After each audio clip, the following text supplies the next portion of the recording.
All right. Evia mitacha munyina mamunyina kwaba once again. Eba masem ni adwumadi so. Wednesday TV so. Ontia mutie nka che kakra nenso ye ho. Adwumasem ni ne manyamenti no. Na ame achoke kakra nyame adom. We are back. Mima wachi biom wachi ammo adwo ammo aha. Yente da bia me chia sanche ne ze enye enyina ne ofa ako sabe ade ache bi sabe awiabo bi sabe otono ya ayi di hodwuma nsenya me adom ya onya resource nkakakra enne wo hwe manim a me buafu kakra efze ubeduru ba krom na ni abifo no eye okroduam no sabe ahomete ebufu airtime onuya time papa enya agro ni kwanse ebasa same me kasa se ya me kasa with passion ni ekoso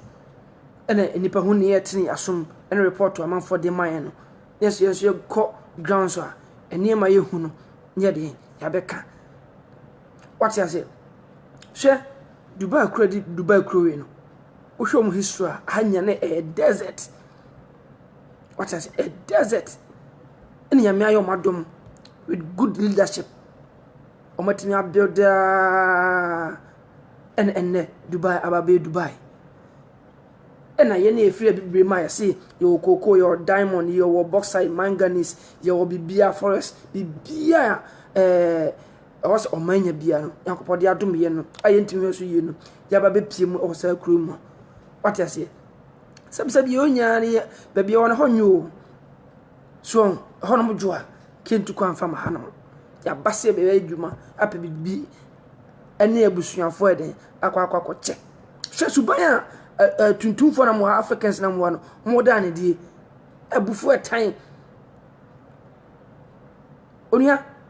oba yuwa isisi ya me no kase ya yenuanom Nigeria fo sisi Nigeria ni bia wo company bia mu ya hyese yom nyina di ye pamom nyina edi ntra suban bani bi omoda ne hanom no eno bete ase Nigeria ni akwa bank no bete ase Nigeria ni owo bisran eno bete ase Africa ni first no no omoka no omde Africa fo nyina oman ne baako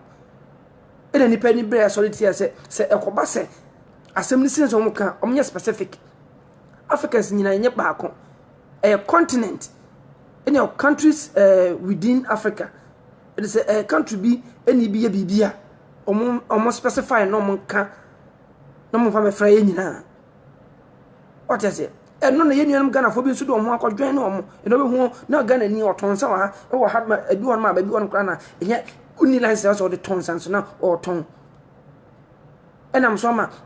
obi hu eno ne akoba skata ni atu innocent people omo nyina atu omo nyina afra obi ba wa ba so be bobra no bo ono so ebe pa bi ya ko efie no obi hu ano na ya kina afra obetete no no akwa kodam 3-4 days 1 week ani ntino se basa yesi woni ma wo yenti o nso he obi cross nya ba betena nti e basa bobra adentina mo hwe so mo bra no na mo nya e bra bone am gusu a mo bono krodua mo afoforo so e ho kire mo sa mini amoni na o ma me fa entwam se wo ye Ghana ni ba na se wo krodua ma de bia me kasa Ghana fo ye ne ye nam a sebi o ye mpe ho asem ti no bibia bebia na ye ne kwa so ebi mo so won ma mo ye ne ma ensem fata e ne ma bone nti ni mabi hono se mo ye ne se enye ne se ye ka na motie wo ye Ghana ni se okuta tourist visa se okuta residency visa mesrew okuta emeta ID kura na o free sebi o mesrew meka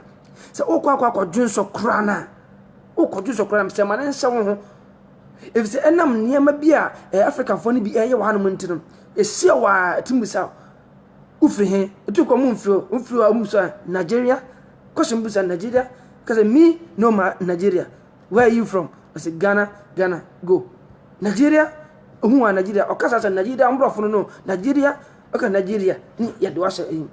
Cameroon ni e bechew edi ntra suban bone omoda na di wa no enye papa atimi nua no ka say Ghana for na mo no ye din Ghana no e pese ba bi ye be ko bia no Ghana na de eni anim so enam sapa bia empanyimfo bia won ba kuruma no e betwa to hono mntino e pese eni ba bi be ko bia hwe asanwajan kuro mu bae no obetwa sabi ato no obisa we Ghana ni o kan Ghana ni a no obo asanwajan di asanwajan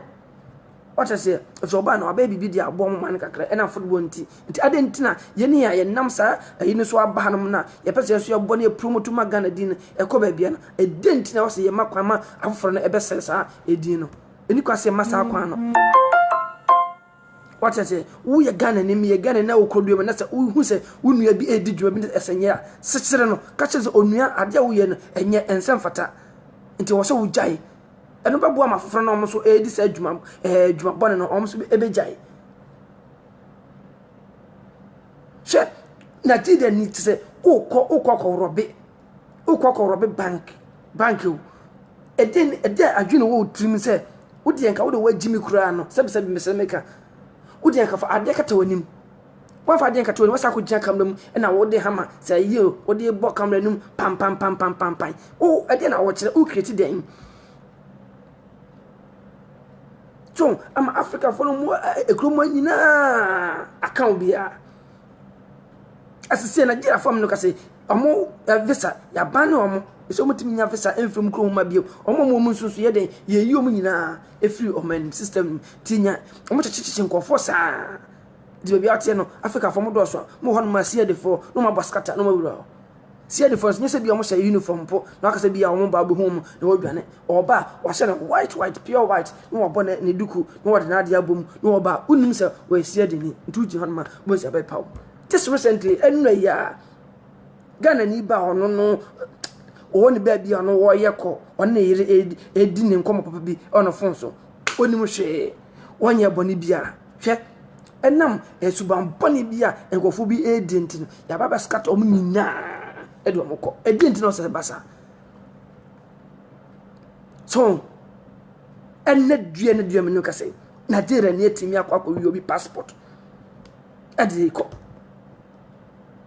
etimi ni am Ghana fa mo mesra mo passport mo da mo ye dia mo passport no mo visas mo mani nyina enwo mo ho ba bia mo bia mo mani nwo mo ho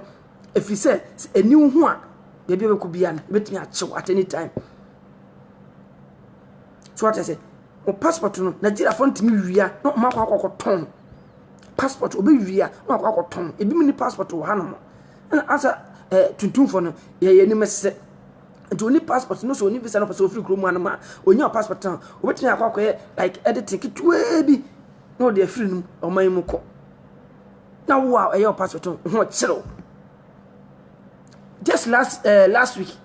bus station misha ni papa ko okana kosem waba hanamo opeso okọ ni passport ye wia oni bebia wa ko police station kwa Ghana consulate function ma me fo no mo no di djuma no ye sira mo nhwo mo yie ye Ghana fo ntine ye wo mo wo sai krodie senke ni hel man ka mo nya hwe wo ha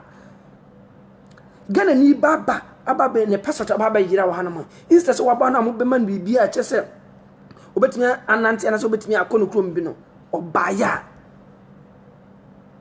muso mo de nam na mo keka like mo mfi no kwanebra sɛ unti wani mkura mfa ma anipa no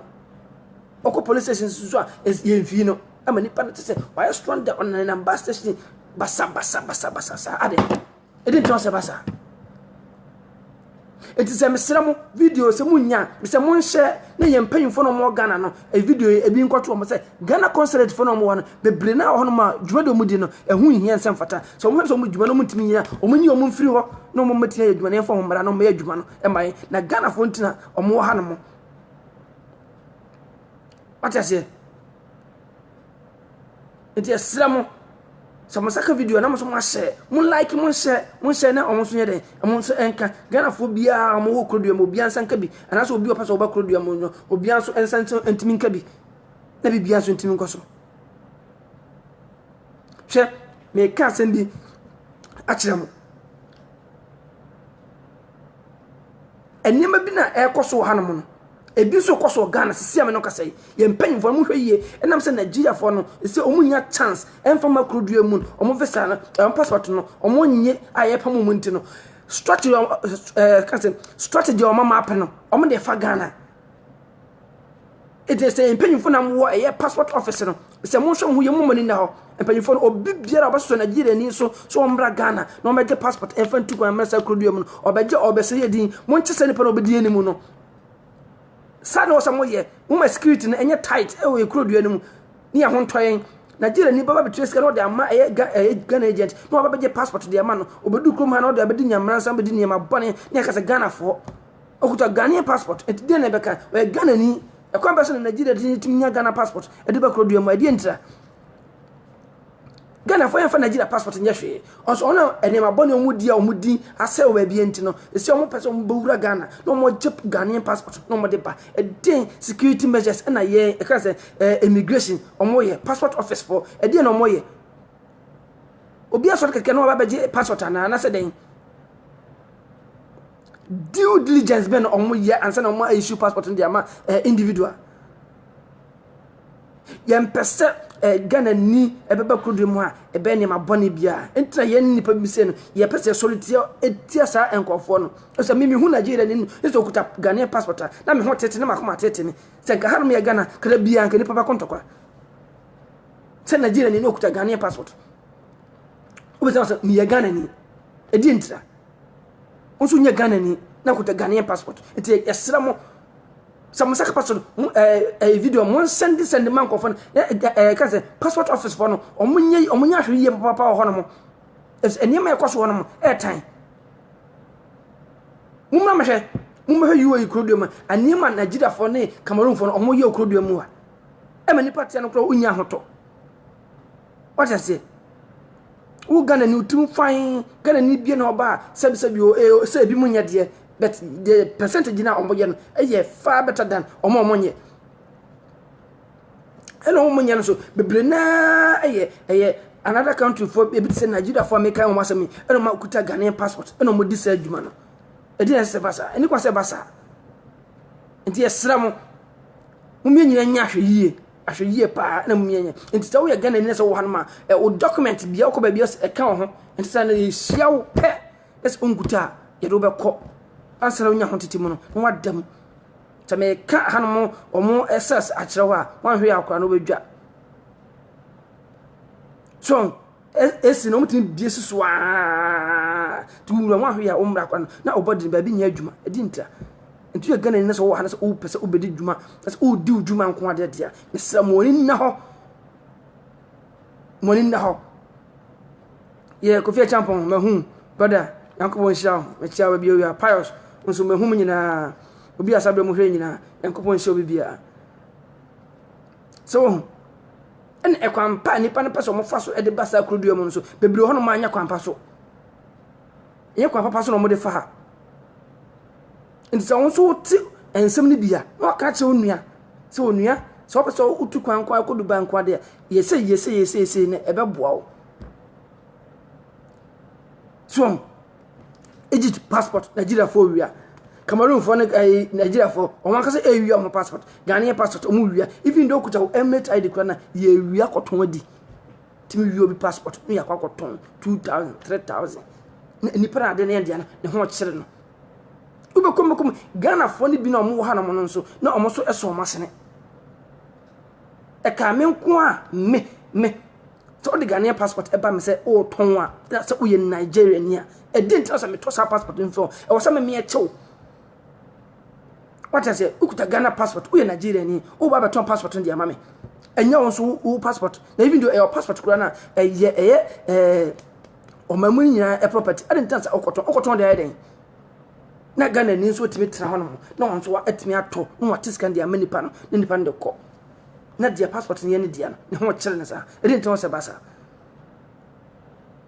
Jinium Ghana for sa anagofo no alata yafo no dwuma na mu di ekroduam no mumie ni na hono what I say ya yi maduma hu what I say yankopon sha papa brother meton ka che na o WhatsApp me ne di nkomo so e kamia Jinium Ghana for na mu ha no mesra mo se Nigeria ni Cameroon ni Ethiopia ni Uganda ni and as any African country ni bia the Ghanaian passport bow so or ton Mr. Wakasabatinya so holding no ma police for match no so konfo o se o mangana din uria baby baby abi mu frɛ no enye bete o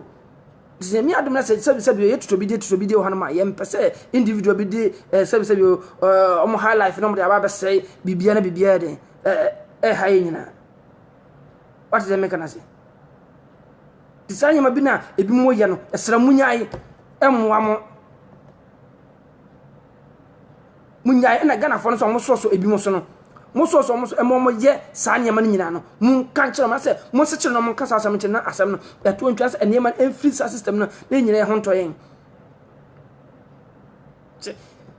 na kwatimi ababe du krum ha no mo na nipa ba akopa bi nti no oba be hawa betetew na ma won so unhu de wonye ho wo edi nti no se ebasa eni kwa se basa ba biara da etimu mi nyina ye mo nyina ho ban me bo ho ban so bo bi ho ban na we so bo ho ban eno beboa ama ye nyina no sa nyema na ebi mu ye no eto de etime atwa what is the mechanism eto betwa so me particular say me am tell me say so obi de sa de no bi eba makwama me ntwema no efse me ntwema akura na wo ye Nigeria ni kwa na umukura me hu kwa na sabi o me pa kwa na wa bibi kwa na wo free makwam dan sa kuta Ghana passport na say wo ba chese me ye Ghana ni akura me kuta mkura me nya kwa na masama police fo acho sa na obi ye ankanya de sa enyema no ebetumi ade akwaso ekodua mu bese ko ba station na ko he ko airport na ko he e wo hanam enkofo gu wono enkofo passport ayira enkofo woni ba bi ko what I say ko bus station na ko ebi da ho ko beach na ko enkofo na da ho no awo we ne enkofo dam e di ntra nyina ye suban bia ebi mu eya emma enkan ko emantra jo okaka NSA okaka NSA e di ntra e di ho se basa e ko to kwan de na so o to kwan so o so ba brede e so o branya bibi e so o bra on fa hwe nko fie de na akwanto no to ye den onia e de asesa banisa so wo ye meka o ka we so ka ni nyina e be create awareness e de amobia na obia so e de bia tuntim e kire bi no tese obi ka we ya onu so be se ampa se nipa so se asoma na woken e no kropepe makasa se me ye won so ye betimi aboye nyina so ba ko fon entimi nye sa de ma ne nye so na ba ekro waba eduba hanam nipa dasani etimi gigi enkofo sika jinkofo sika na kwabrane etimi sika adwane bon na unuane ne ho kire no ebi me sawoni mfifire bebre na nyese sika na de tukwan so be pa adwuma ye wo so be ma na adwuma waje sika yi within just short period of time na odisika adwane na unuane ho kire no edin to se basa etina me say Ghana for na mo wanam ekuyate ekanse ekuo no freedom fighters we Ghana ni bia na se wo UAE na se opesa odwane a me de number beto dwa fresa number na se wo de WhatsApp sa number no ye do be kan se ekuo no obi biara waju sika bia woni ba bia okran wo de send information from my ye guso ye niema if last week ba and no ya just said you man sa aje nko fosika just last week ya think of fosika just that's 90 days nko fosika kwaji last 2 months ye bi ya je ade amom so achenya me boa ye guso ye ko achechi na re chenso ye guso ye ko nto bi biara osika be di akokodi e kan agent bi won mra wono nam sabu akwan bi so na de what is can one fan kwa adwuma no just fan information kere bi na fama ye be ho adwuma what I say emre ni ho ye ni mre na emre kekere bi nya na be make sure say ye de be ye adwuma e betumi aboa ma nipa na so wonye na somdwe opanyin pa dije nkofo sika na e do mo kwa adwuma ame nipa die nim say on fo mo kwa adwuma e ko wi ase obegu animu ase na aseni ma yakwa kwabo na agi sesika no ono tumi say yes say Ghana for na okrodo me sebi o yenye obia na sebi ye bunu kwase agi sika no what is and so obi dis adwuma na se kire ne ka kire no o ka kire no so wanya what take action etia no yesi bi passport yesi bi mo MHID bank account bia ya che asizi ama ne date on first kana mba ye ma police for abefa no ye sa movement ne bia no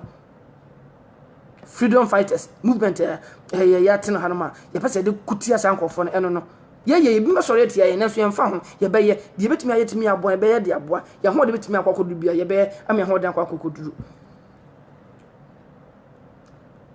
Obapa kosi abenowa Oba mafo pa ama mentonka pa mafo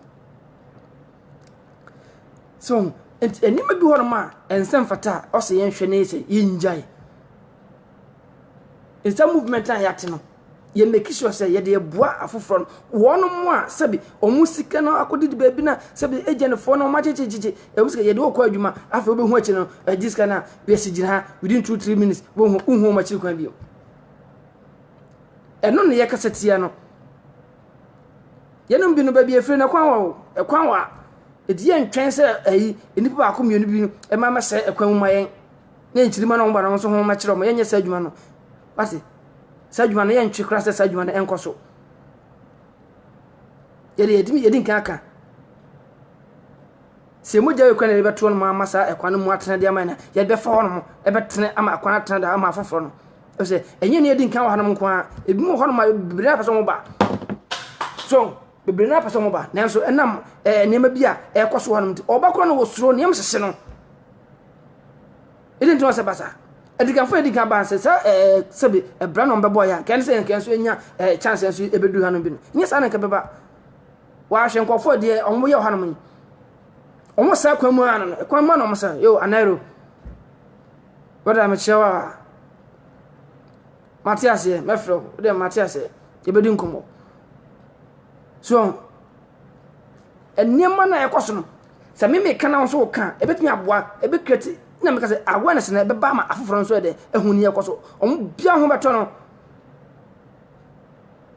so obi din sabi yo ensama ensemhunu na se sabi eno akoma ngia enu ntina Ghana fo na bi wo ma yakene ho abomu no for information for my you be taking on du ba de ekro eso kitikiti bi kiti ekro kiti unu se so ama but me adwane ehi na wokote ye be so mu what I say mo man kofo ho kire mo kro mu hadodo kofo ho kire mo ensem fata eni kwa se bana saa mumia sori ntia na sa nyama na ntwam na mfro so ho tom ye mpanyfo no mo ba hanom bebre na bebo akwa atene ne to ho e ma afoforo ebran so be ye ensem fata ene se mumia nyina de ye nhwe yo legacy Mr. Samuel bibia bokode mse nyame adom obi ahoye mse nyina yaboa munyina ya chacha munyina atase yo konyo ya chacha mumia nka asem no so atase mumia nyina ntimi nka asem na asem no bibia ntimi nkoso kama konyo ya panyi okro ma ensem bi se na asem so so gina ni etimi boama etu sansensem nyina ase ade straight bia manye straight ade bi ho manye straight o ka che onuana se onuana sabi o nante no nante bi ade bebio mane ko ne ba bi o ye ne mapa obi mpese sa ne mane be koso ade nti so o so no so anago fo yi dwuma mudi ne kromu ya omo se ye din a eye enye me se chom ne kan chom na asem fa na asem nko what is it nti sa wo ye Ghana ni ba de me ka wo ye Ghana ni ba Nigeria ni ba o de Ghana passport ebro so wo ton a mesrew ma yanchi ntum after the no be sorry so what is it na bi mu kokonto kwa basa na bi mu wo bi mu sekan okuni ni abasa e okodua mu edi ntra na Nigeria ni betinya ko any extent said open o se ne saka ekoma wa anya adwuma mpanyifo kan wante yenkoto yeda na Ghana fo mi nso dom ho abo mo ena so obi di bone na se ye tresi no ye pena china enam se na damfo ntin na akotuku ha ma no onua se ye pa wo se nti ye se kana ni wonye ni pan information na open na achi na nia wa ho nyina waka no na obi afa ho no otimi eden akọ na okoyi ho ama no so onua ye pa wo se fa eni pan adwane sa suni ban bi na ewo Ghana fo yemu na de tia na enye edi kamaka Ghana consulate for no so dwumadi bi omudi hon ma enye no won so ubetini aka bi a kire omo Ghana ni ba ha no mo enye na mfom so si ye wie na passport enye na mfom so ba kokora ye wie na passport ye man directive ako police station yes on ko Ghana consulate now about Ghana consulate afa obedu hon ma maami a oto e sa maami mi ni aka di meto dwa konebra tese obedu ko mpese mbe fiu edinta epese be fiu na ma Ghana ni ba o pekuna sa ko ni kromba masam overstay ache no krodo mu oni passport o de ko no krom ni visa de ba awu o ko back to the country no so they say o overstay I so sense to eska mo ma no to be cry ache say ni on fan contract eno so obuyi mama no what you say di mesra mo Ghana for enyina ye ba ko enyina ye ba ko nso wo hwene se wonnua ne ho kire na hu anu aboa na what you say no tite ode oboa no boa no na omodi mpa na Ghana edi nko Ghana ni bia mkosia no o tite okasa sam ko enhira se nye Ghana ni bia mkosia na kamenum de meye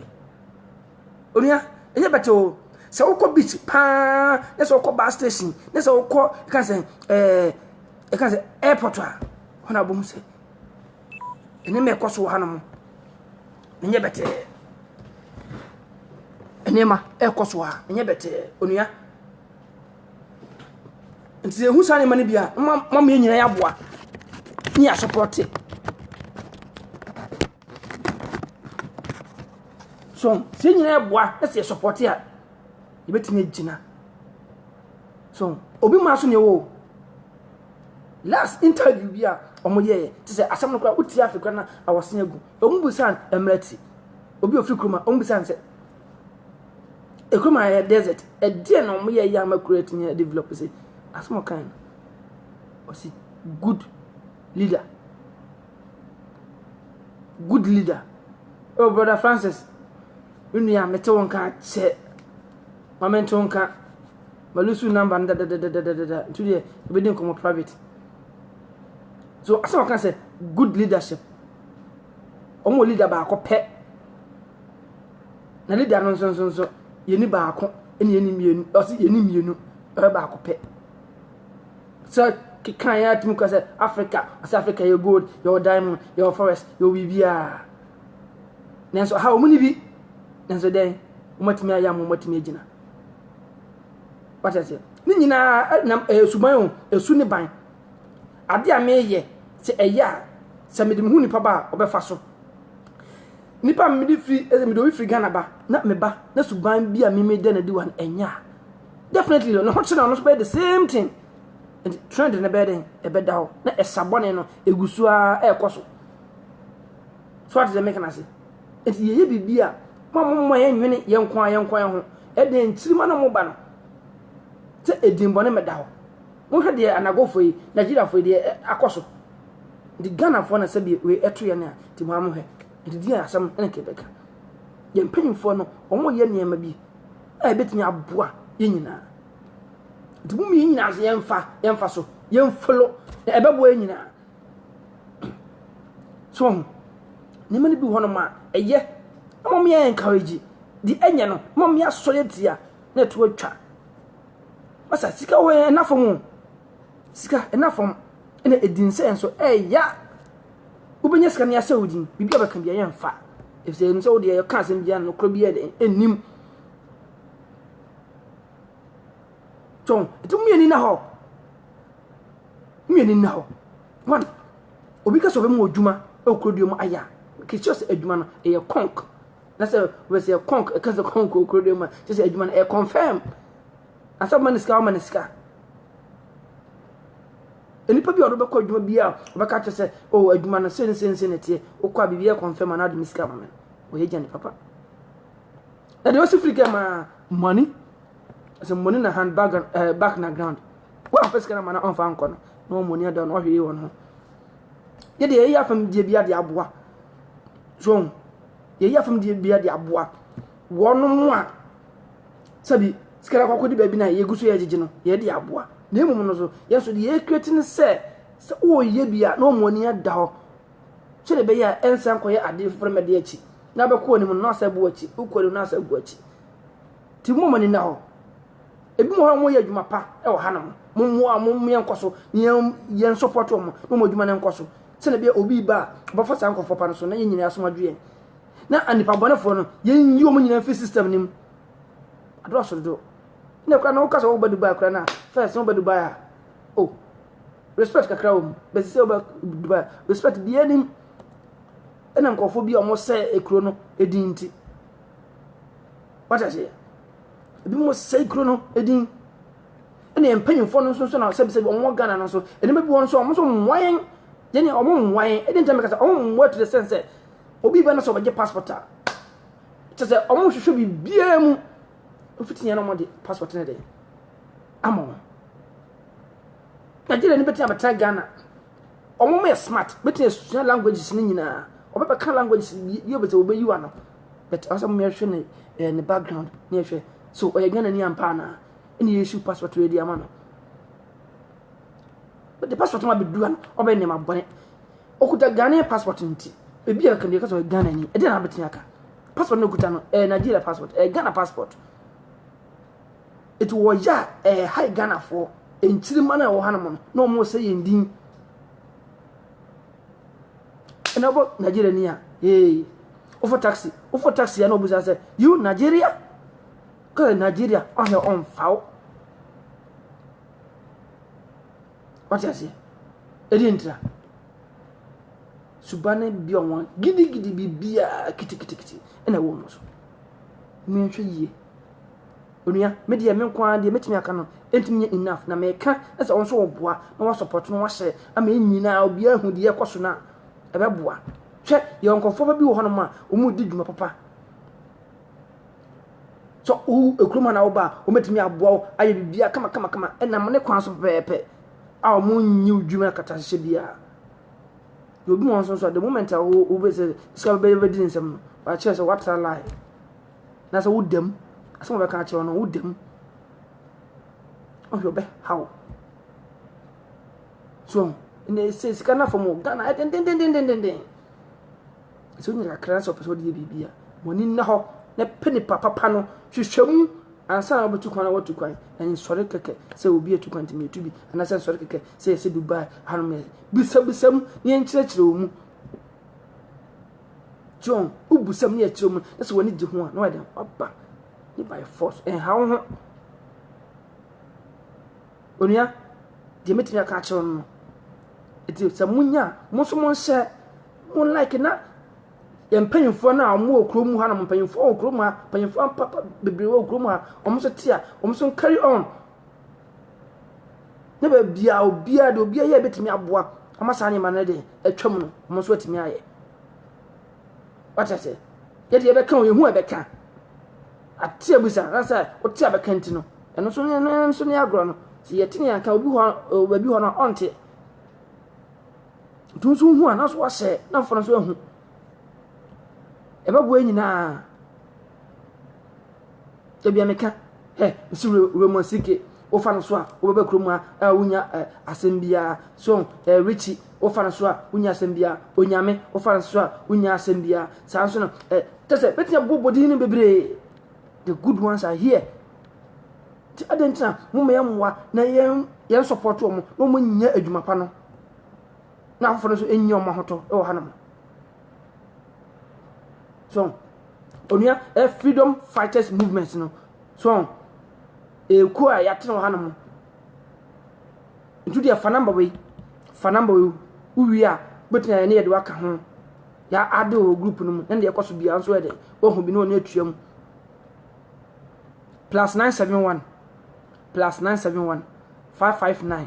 042 258 +971 559 042 258 uya edo be join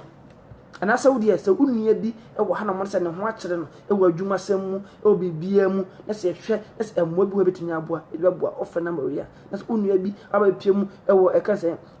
bus station na se wo aba pie mu e wo kan se airport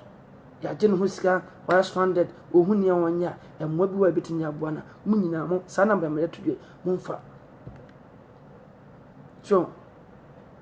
Munfa, that's also a Ghana, I can say, you have to Dubai, that's opposite old training, some movement to ya, also betting your boy. So, met your wedding, I come, in yet my boy. Mummy, I saw the Nina, the Ghana dinner, per quite cheap. Yan per se any papa community, ever say Ghana din, I'm in Chimana Babre, O Crodium. Yan, sir. John Sabre, and cause any pa, yeah, Juma, and so that's a nipper hold on. You go so. John.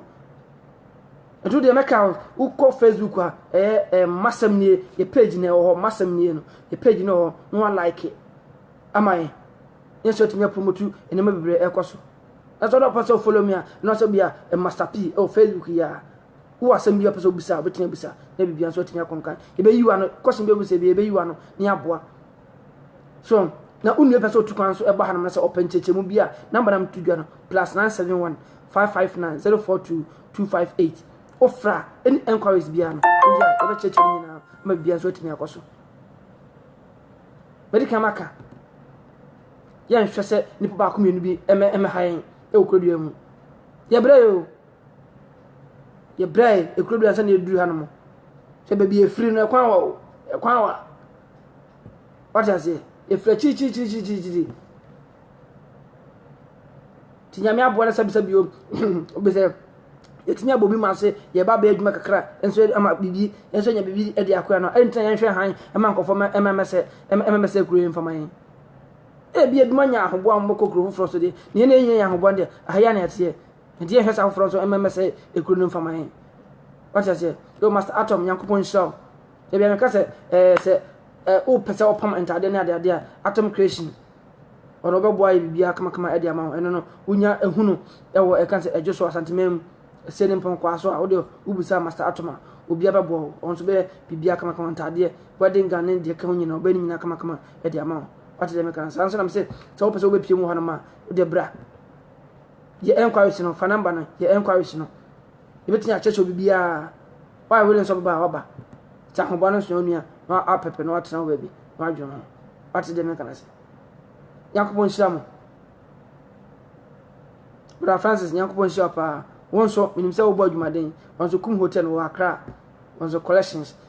ma ne mema ntade mpaboa na adade nyina no ubusa na ansa okore nchen kum hotel New Market La Paz ubohunu opposite ubohunu wono so betumi aboa na bibia so tumi akonkan mere metumi aka maka unya no like no ahye ni nyina yese ye ho atoye moni na ho moni enye den enna ho favor images wono so video editing shooting